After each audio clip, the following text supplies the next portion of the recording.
Pilipinas, 9 minutos makalipas ang alas 4. Uy! Nakapag-break ka na ba? Nakapag-relax ka na ba? Saan ka man nagtatrabaho, mapa-opisina man o work from home o mula mismo sa pwesto, sasabayan namin ang break time mo. Sasabayan namin ng mga balita at komentaryo, mga panayam ng mga taong viral ngayon. DZRH Break Time!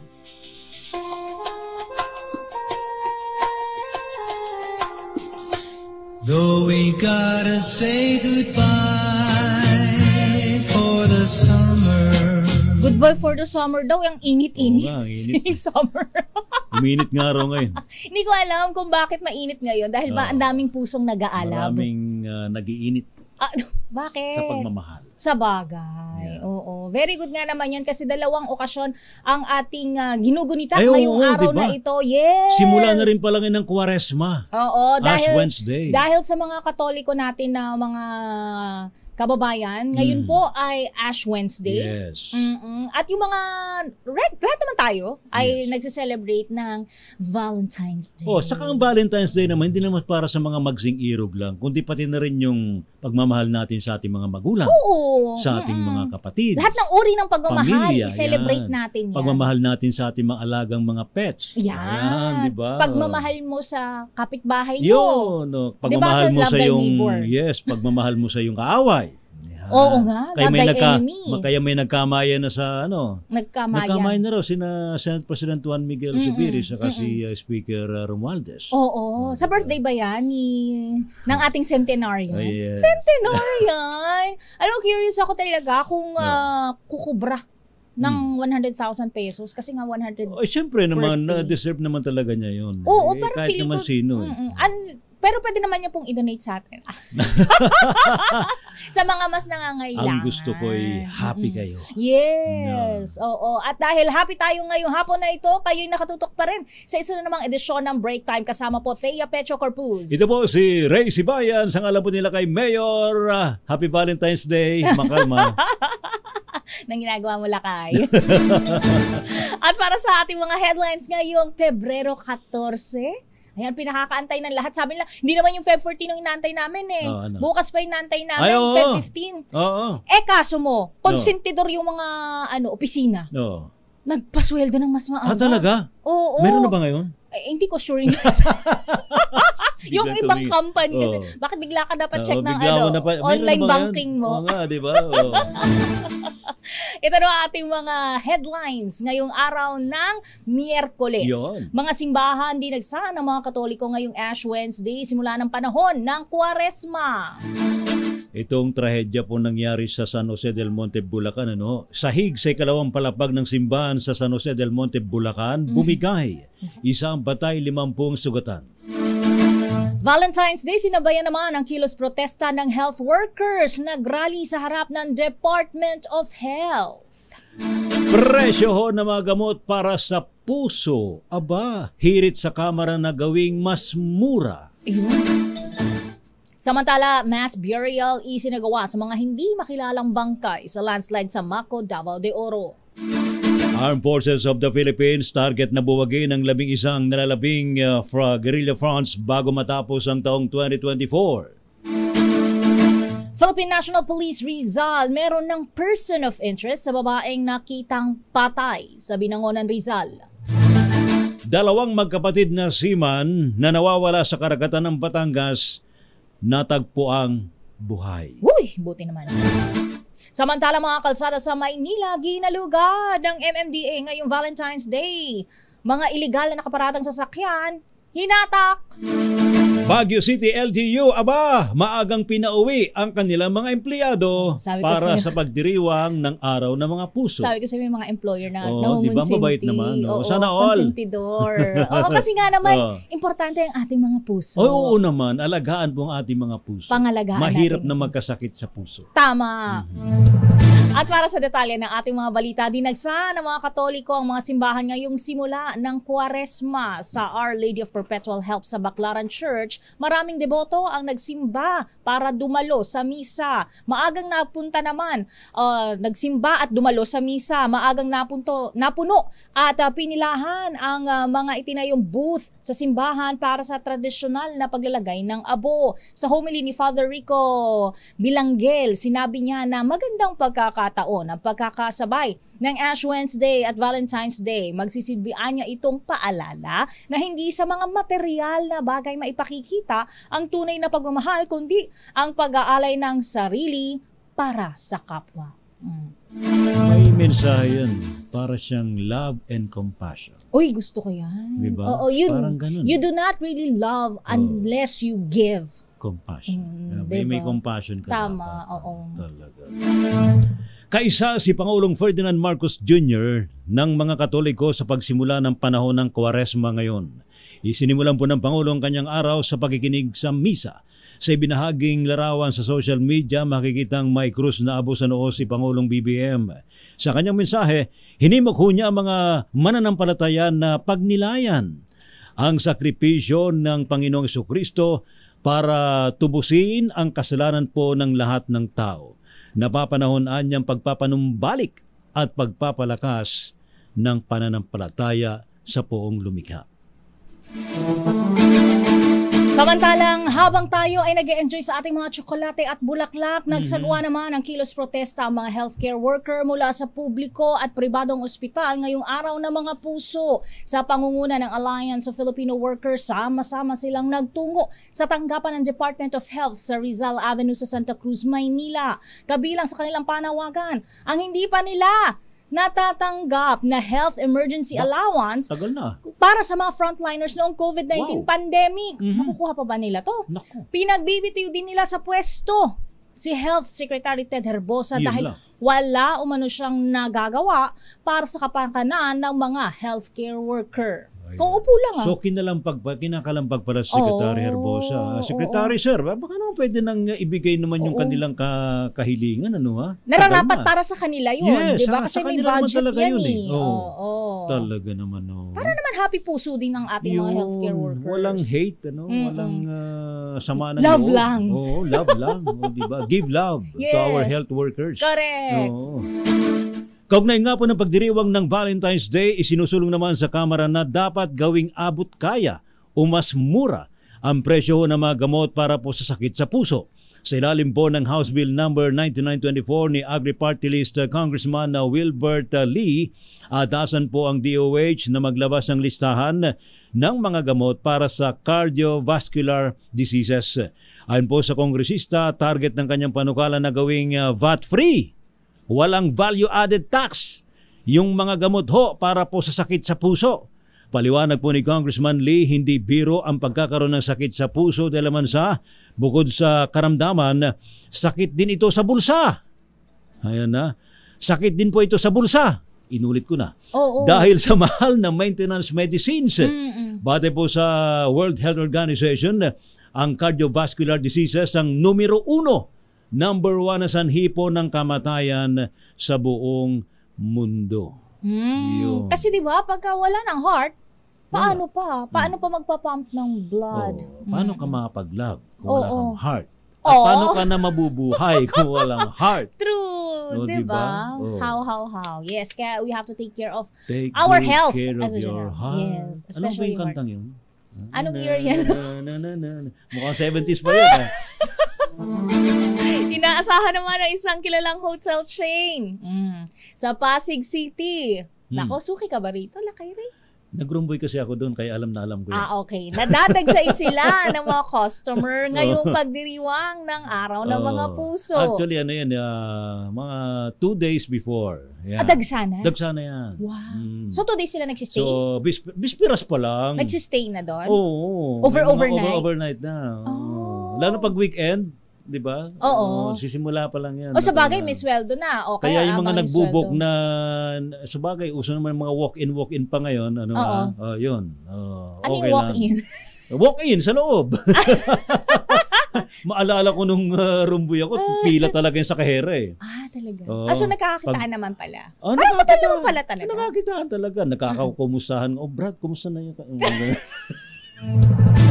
Para makabawi naman sa kita, sinasamantala umano ng Victoria Court ang Ayun. dagsa ng kanilang mga customer ngayong Valentine sa pamamagitan ng mas mataas na room rates. Yun. Ayon sa pamunuan ng nasabing hotel, ramdam pa umano nila ang epekto ng pandemya sa kabila ng pagluluwag ng restriction. Samantala, namahagi naman sila ng libreng cake sa mga Ayun. magsing-irog Abay, buti naman. na mag-check-in ngayong Valentine's Day. Pwede ba mag-check-in ng mag-isa lang?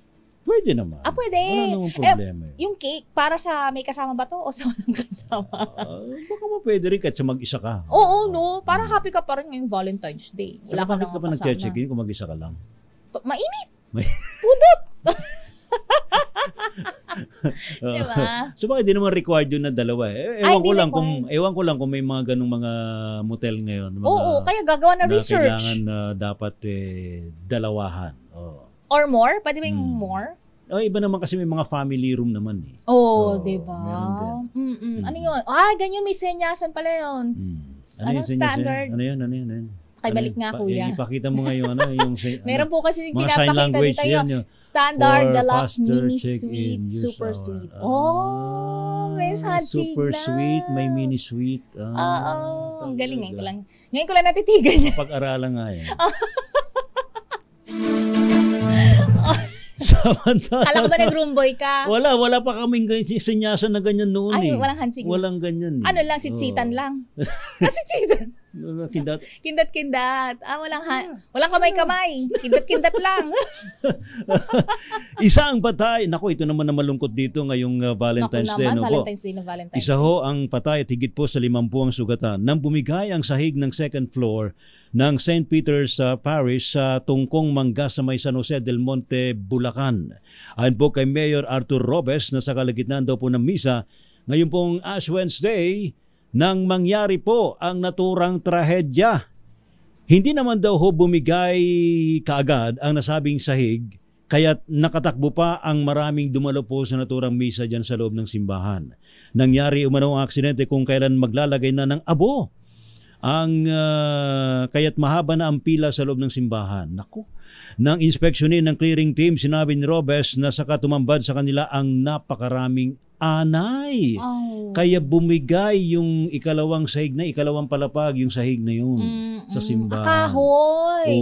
Pero matindi pala nun, Miss Thea. Ay. Abay, syempre nung bumigay, pati yung malaking ceiling fan, Ay, sumama. bumagsak. Yun ba yung cause? Kung May bakit? tinamaan talaga sa Yun ang baba. tinamaan ng blade? Yung mga tinamaan ng blade nung ceiling fan. Naku, ipag-pray natin sana ang naman kanilang spirit talaga. recovery. Pero yun, mayroon lang isang napuruhan, patay. Naku naman. Let's pray for his family Ay. and his soul. Ayan. Siguro dapat tuloy-tuloy yung mga maintenance sa mga ganyan. Correct. No? Oo, lalo na yung mga ganyan, lumang Yung simbahan. mga lumang simbahan, yung chinecheck nyo, baka may mga anay-anay Correct. na. Yung Anay mga, suro. Yan, delikado na po yan.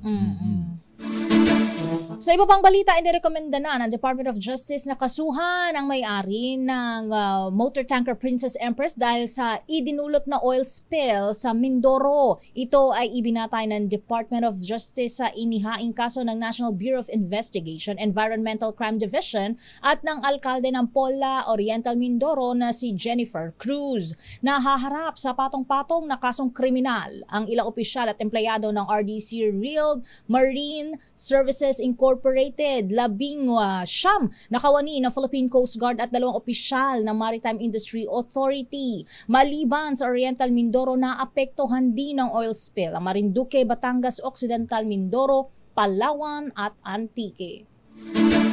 Samantala naman, isang mass burial ang ginawa ngayong araw para po sa hindi nakikilala mga bangkay na nahukay mula sa landslide sa barangay Masara sa may Maco, Davao de Oro. Sa panayam po ng DCRH kay Compostela Valley 2nd District Congressman Roel Peter Gonzaga, 17 sa mga biktima ay mga bahagi lamang ng katawan. Ano yun, nagkapira-piraso? Ha? Ay, sus, baka portion na lang. So mga braso, mga ganun. Ako naman no. Body parts. Ay, sus apo. Kailangan na niyang ilibing ang mga hindi pa na-identify at matukoy na pagkakilanlan ng mga bangkay dahil po sa state of decomposition na ang mga ito. Nilino naman ni Gonzaga na mga bangkay ay may tag bago ilibing para maibalik ito sa pamilya nila sa oras na matukoy ang kanilang pagkakilanlan. Sa kasalukuyan po ay umakyat na po sa 71 ang naitalang namatay sa nangyari pong landslide dyan po sa may Maco, Davao de Oro, habang 51 pa ang sinasabing nawawala. So, ang nangyari, ganito, lahat ng patay dadaling po sa punerarya, and then sa punerarya, doon po siya lilinisin para mapigilan yung state of decomposition ng katawan. Oo. Doon sa punerarya, may mga katawan na hindi na identify. At saka may body parts na hindi na rin ma-identify. Yeah. So, ang proseso niyan, kinukuha yung parte para subject for DNA testing. Si DNA testing naman matagal. Kaya ang gagawin, lalagyan yung body parts, lalagyan yung patayang katawan na untrained and unverified, itatag siya, silang lahat, imamas burial mamaya. Oo. So, kung ma-identify siya, i-retrieve lang na naman siya doon Sa burial site. Living. And then, ibabalik natin po sa pamilya. Saklap naman. Ano? Let's pray ho doon sa mga namatay po dyan sa landslide na yan. Ako naman. At mamaya bibigay pa natin ang pang detalye ng ating mga nagbabagang balita. AFP target na buwagin ang 11 nalalabing guerrilla fronts bago matapos ang taong 2024, habang meron ng person of interest sa babaeng nakitang patay sa Binangonan ang PNP Rizal. At ang dalawang magkapatid naman na seaman na nawawala sa karagatan ng Batangas ay natagpo ang buhay. Hinang-hina na raw nung makita. At least, buti buhay. Meron silang anghel de la guardia na hindi sila tinantanan. Correct. At mga kalsada sa Maynila ay ginalugad naman ng MMDA. Sabi niya, ano ba yan? Valentine's Day na Valentine's Day. Ito naman, basag trip daw yung MMDA. Diba? Wala kayong puso. Oo, wala kayong puso. Dahil ang mga, mga illegal na nakaparadang sasakyan, pinaghahatak. Ayan. At ang Baguio City LGU, maagang pinauwi ang mga empleyado para makapagdiwang ng araw ng mga puso. Sabi ng mga nasa opisina pa, sabi ng mga nasa news center natin, sana all. Pilipinas, kasama niyo pa rin Thea Pecha Corpus. At Ray Simaya. Kayo nakatutok pa rin sa Break Time Pilipinas, ang oras alas 4:27. Pilipinas, ang oras alas 4:33. RH Break Time. At para sa iba pang detalye ng ating mga nagbabagang balita, target ng Armed Forces of the Philippines na mabuwag na ang 11 natitirang guerrilla fronts bago matapos ang taon. Ayon kay AFP spokesperson Colonel Francel Padilla, kaugnay ito sa nagpapatuloy na layunin ng pambansang pamahalaan simula pa Enero na matapos na ang problema sa insurgency sa bansa. Una nang inulat ni AFP Chief General Romeo Browner Jr. na bumaba sa 11 mula sa 13 ang mga natitirang guerrilla units noong nakaraang buwan. Paliwanag naman ni NTF-ELCAC Executive Director Undersecretary Ernesto Torres Jr. na bagamat hindi na nakakapagsagawa ng operasyon ang mga naturang guerrilla, nananatili pa rin ang puwersa ng Armed Forces of the Philippines sa mga lugar na namataan ang mga ito. Samantala, natagpuan naman ng dalawang lalaki na napaulat na nawawalan matapos tumaob ang kanilang sinasakyang bangka sa may Tingloy, Batangas. Nakita ang magkapatid na sina Wilber at Glenn Binay sa Barangay Look sa may Occidental, Mindoro.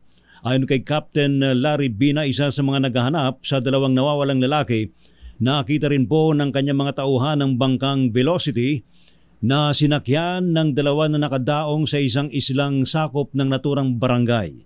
Nang sundan ng mga bakas ng paa na nakita malapit sa bangka. Dito nila nakita ang dalawang hinang-hinana na mga seaman matapos mawala sa dagat sa loob ng 2 araw.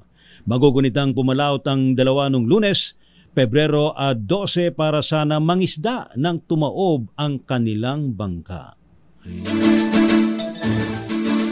Kung yan good news, ito naman, hawak na ng mga otoridad ang CCTV footage kaugnay ng bangkay ng isang babae na iniwan sa isang kanal sa Pantok, Binangonan, Rizal. Ayon kay Binangonan Municipal Police Chief Lieutenant Colonel Vanji Santos, mayroon na silang person of interest sa pagpatay kay Jenny Clear Kahilig, 31 anyos. Tumanggi naman si Santos na tukuyin kung may kinalaman sa trabaho o personal na buhay ng biktima ang nasabing krimen. Ayon sa kapulisan, posibleng tama ng matigas na bagay sa ulo ang ikinamatay ng biktima. Samantala, nilinaw naman ni Rizal Police Spokesman Captain Marisol Taktakin na walang indikasyon na ginahasa ang biktima bago patayin. Standby, Let Narciso mula sa Malacanang, tuluyan ng tinanggal sa serbisyo ang 10 mga pulis na nakatalaga sa National Capital Region Police Office NCRPO. Sangkot ng naturang mga pulis sa iba't ibang mga kaso at bawang nasa ilalim na sa pagdinig ng National Police Commission o NAPOLCOM. Kabilang po dito ang sangkot sa iligal na pag-aresto sa 4 na Chinese national sa isang condominium sa Parañaque City noong September 2023. Ang kabilang po sa mga na-dismiss sa kanilang serbisyo po ay sina Lieutenant Colonel Jolet Tutor Guevara, Major Jason Domingo Quijana, Major John Patrick Magsalos, Captain Sherwin Limbawan, Executive Master Sergeant Arsenio Valle, Staff Sergeant Mark Ginon Democrito, Staff Sergeant Danilo Desder Jr., isa pang sarhento, Staff Sergeant Roy Pioquindo, Staff Sergeant Christian Corpus, at isang Corporal Rexes Claveria. Naharap sila sa mga kasong grave misconduct, grave irregularity in the performance of duty, grave neglect of duty, conduct unbecoming of a police officer at iba pa. Samantala, nagkasa naman ang clearing operation ng Metropolitan Manila Development Authority sa lungsod ng Maynila ngayong araw ng mga puso. Target ng operasyon ang mga sasakyang iligal na nakaparada sa gilid ng mga pangunahing kalsada at mabuhay lanes. Bukod dito, kasama rin ang mga bahay at tindahang sinakop na ang gilid ng kalsada na una nang inireklamo noon sa tanggapan ng Manila LGU. Pero dahil Valentine's Day ngayon, bukod sa violation ticket, binigyan din ng rosas ang mga motoristang nahuli sa operasyon. Meron naman palang pampalubag loob. Ayun, meron naman pala. At Valentine's Day nga ngayon, Miss Thea. Pag-usapan natin. Pag-usapan natin ang lambing. Lambing ba yun? Oo. Tsaka yung mga nangangalaga sa ating kalusugan to eh. No, diba? Oo, yung mga health worker po natin, nasa ating linya na, si, pangalan? Robert Mendoza, ang Pangulo ng Alliance of Health Workers. Kayo po ay magandang hapon, Sir Robert. Teo Pecho Corpus. At Ray Sibayas. Yes. Maganda pong hapon, Sir Reyes at saka Ma'am Thea at saka lahat ng tagapakinig po ng ating programa ngayong hapon. Yes, sir. Hindi na kami magpapatumpik-tumpik pa. Kayo po ay nasa harapan kanina ng Department of Health para mag-rally at naiintindihan namin na ito ay bunsod ng hindi pa rin nababayaran na allowance po ninyo. Tama po yan, Ma'am Thea. Kasi alam natin na natapos ang pandemya pero ang ating mga health workers ay patuloy pa rin na nagrarally pa rin para maibigay yung ating yung ating mga benepisyo at the same time yung kalagayan talaga ng ating mga health workers ngayon sa kasalukuyan sa hospital na ito mababang ang pasahod and then tuloy-tuloy po yung ating contractualization tapos walang mass hiring, malala ang ating understaffing. Imagine ang isang nurse ay 60 patients ang kinikater or 100 plus pa. Kaya tapos hindi pa tayo bumalik sa 8 hours duty, umabot pa tayo ng 12 hours. Kung malas-malasin pa, wala kang ka-endorse, 24 hours on duty. So, parang parang hindi na nakakatuwa sa panahon ngayon yung kalagayan ng ating mga health workers. At the same time, yung ating pagbibigay ng kalidad ng serbisyo para sa ating mga mamamayan. Sir Robert, magkano ba dapat yung allowance na kailangan maibigay po sa ating mga health worker? Bawat isa po sa inyo, mga magkano ho ba yun? Sir Reyes, mayroong classification yung ating mga health workers doon sa usapin ng health emergency allowance. Pag high risk ka, mayroon kang 9,000. Pag medium risk ka, mayroon kang 6,000. And then kung low risk ka, mayroon kang 3,000. So, nakadepende yan doon sa area, kung ilang taon ka na nagtatrabaho simula nung pandemya. Kaya mayroon pang mga hospitals, may mga health workers pa tayo sa mga pribadong sektor at mga nasa local government unit ang hindi pa talaga nakakatanggap kahit sikong duling. Pero as far as your documents is concerned, nakapag-file na po sila pero walang nare-release kahit sikong duling pa para doon sa mga LGUs at saka other private hospitals. Ano po kaya ang nagiging dahilan? Bakit daw po wala pang na-release kahit singkong duling? As far as we know, meron pong budget na nailaan na para sa inyo. Tama po yun, Ma'am Rhea. Ang problema dyan, kasi sinasabi nga ng DBM na kapag release ng budget, hindi talaga nakikita natin na walang transparency. Kaya sino-sino ba itong mga LGUs, mga private hospitals na nabigyan na o hindi pa nabigyan? Kasi ang gusto natin sa Department of Health, kunwari sa NCR, kasi sa NCR, kahit nandito tayo sa Metro Manila, marami pa rin hindi nakakatanggap ng mga hospital kagaya sa De Los Santos, sa UST. Kulang-kulang pa rin mga 6 months, 1 year pa, yung iba 8 months na hindi pa nakakatanggap. So, gusto natin dapat ilabas ng Department of Health, kunwari sa per region, sino-sino na ba yung nakakatanggap at ilan na lang yung kanilang arrears para makita natin kung yung sinasabi kasi ni Secretary Herbosa, 98% na daw ang nakakatanggap. Pero kung titingnan po natin sa aming mga datos ay parang mali at marami pang hindi talaga nakakatanggap.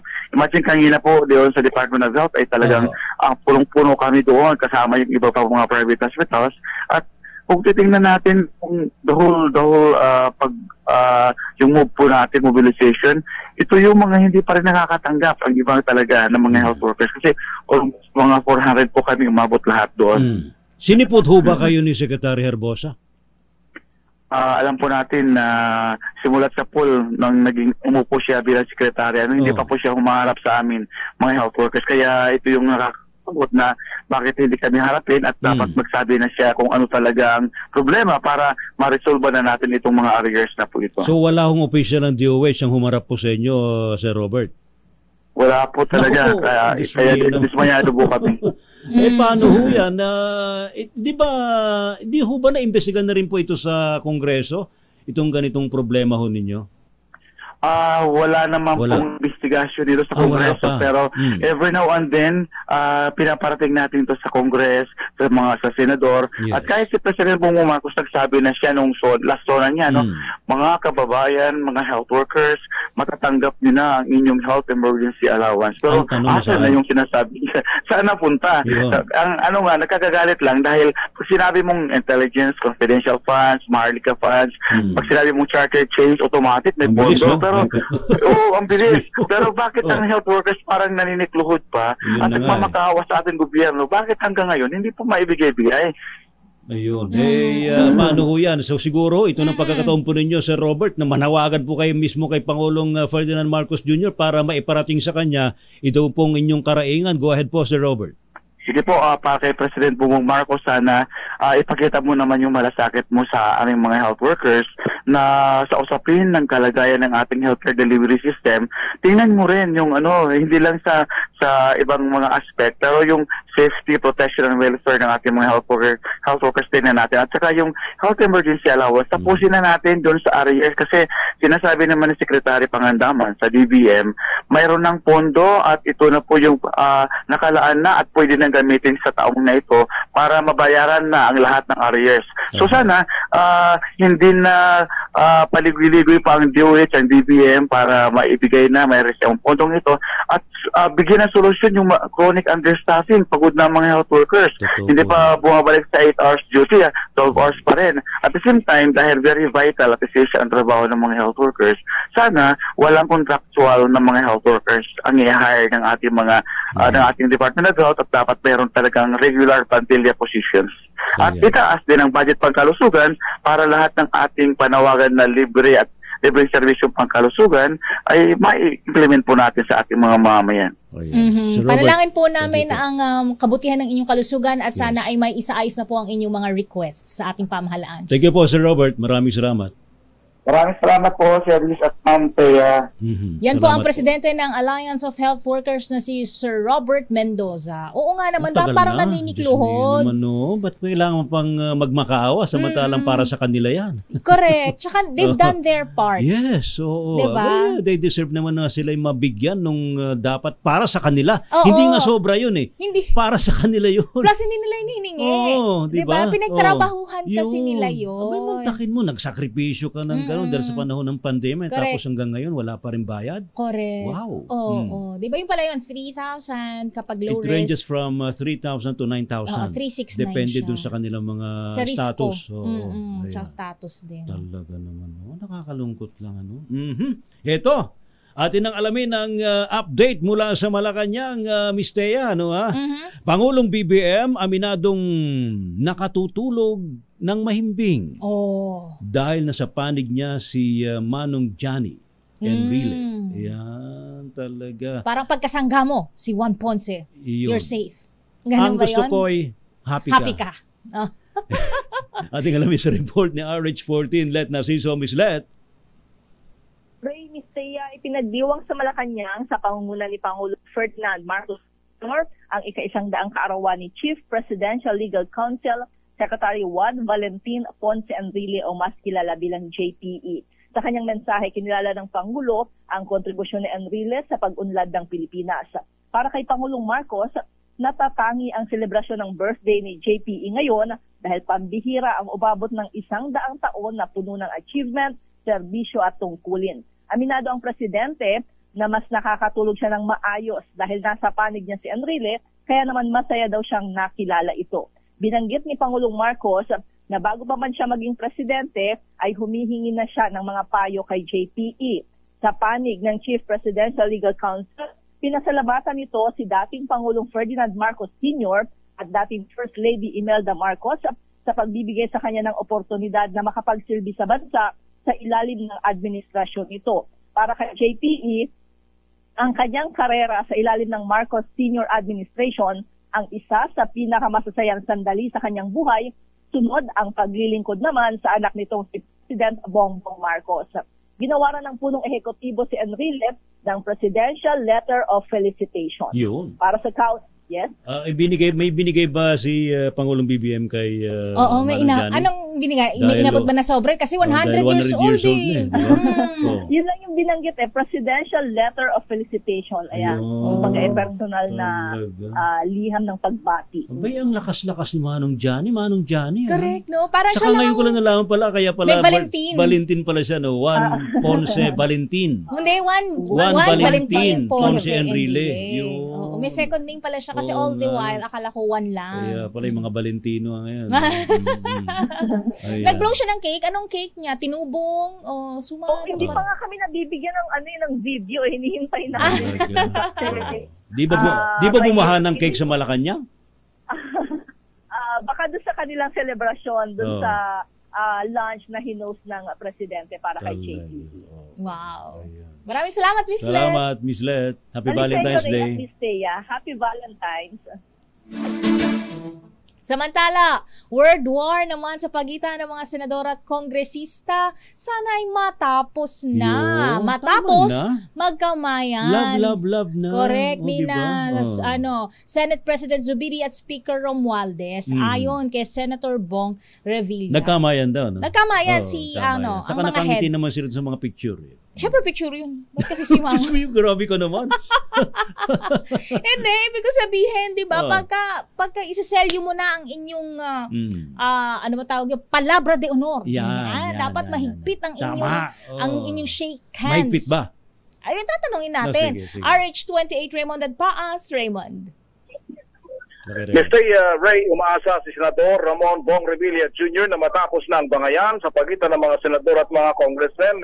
Iti matapos na magkamayan kaninang tanghali sina Senate President Juan Miguel Zubiri at House Speaker Martin Romualdez nang sila ay nagkita sa 100th birthday celebration ni Chief Presidential Legal Counsel Juan Ponce Enrile sa Malacanang. Ayon kay Revilla, isa itong magandang panimula at sana sincero ang bawat isa at matigil na ang world war.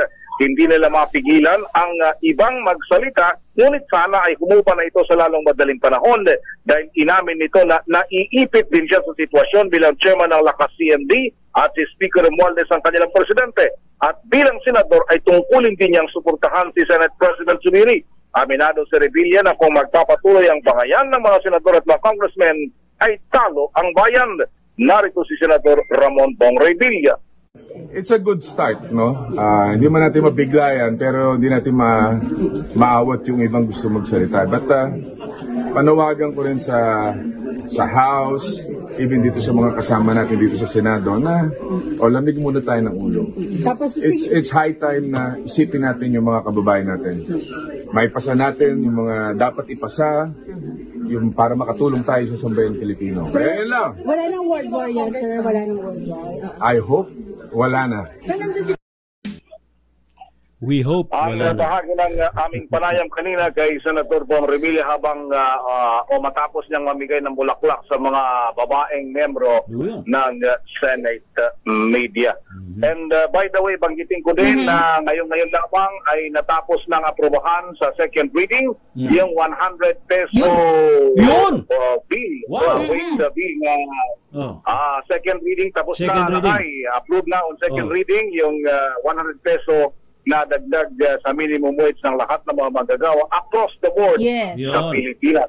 Pero sandali after lang. ng second reading, ano nang third gagawin? reading. Third reading mga sa Monday. Pero isasalang pa yun sa BICAM, no? Hindi na. Hindi. After ng Senate, ipadadala nila sa House. Nasa House na yung bola kung aprobahan nilang kundi. Itong panukalang ito. Sana nga. Sa malalong madaling panahon.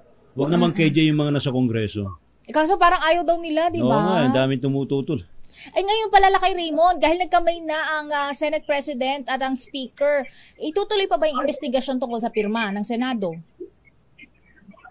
Ay sabi naman kasi ni SP Zubiri, hindi daw niya mapigilan yung kanyang mga kasamahan na ituloy. Lalo na, siyempre, alam naman natin may kasabihan na kapag sinimulat, dapat tapusin. Yun ang problema dito. Kaya nasa desisyon na daw ng mga bawat o individual senator kung itutuloy pa nila. Lalong-lalo na yung investigation ni Senador Jaime Marco tungkol sa issue ng People's Initiative. Ayun. Kailangan daw kasi ng closure. Mahirap pagka walang closure. Salamat lang.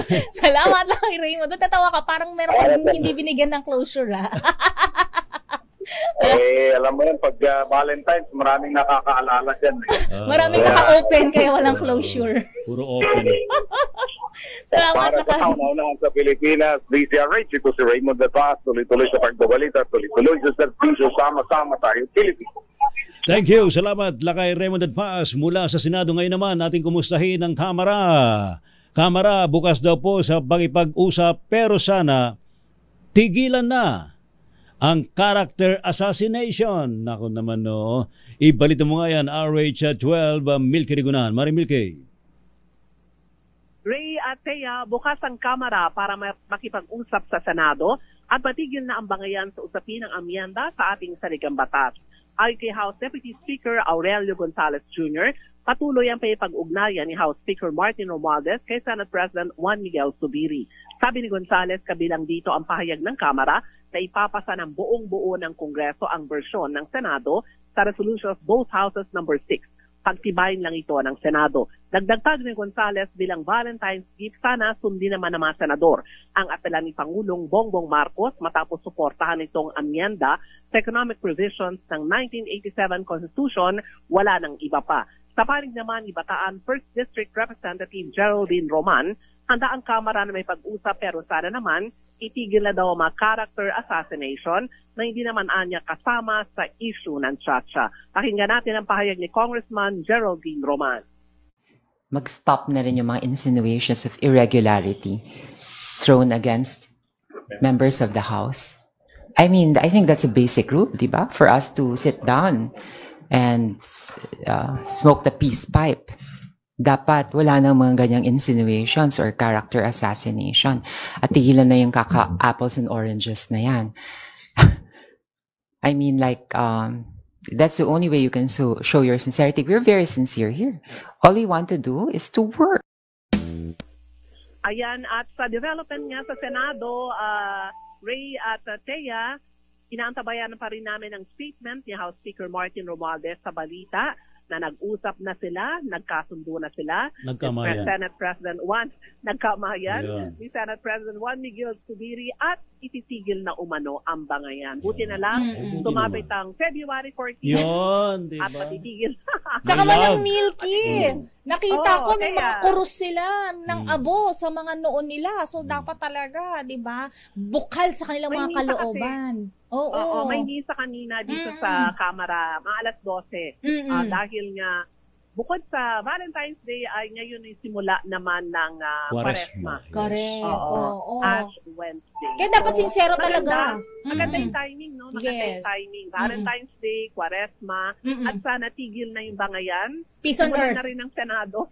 Simulan na ng Senado ang pagtalakay Uh-huh. sa RBH number 6. At sa dito naman sa panig ng Kamara, ay atupagin din yung ilan pang mga panukalang batas. Kabilang nga yung legislated wage hike.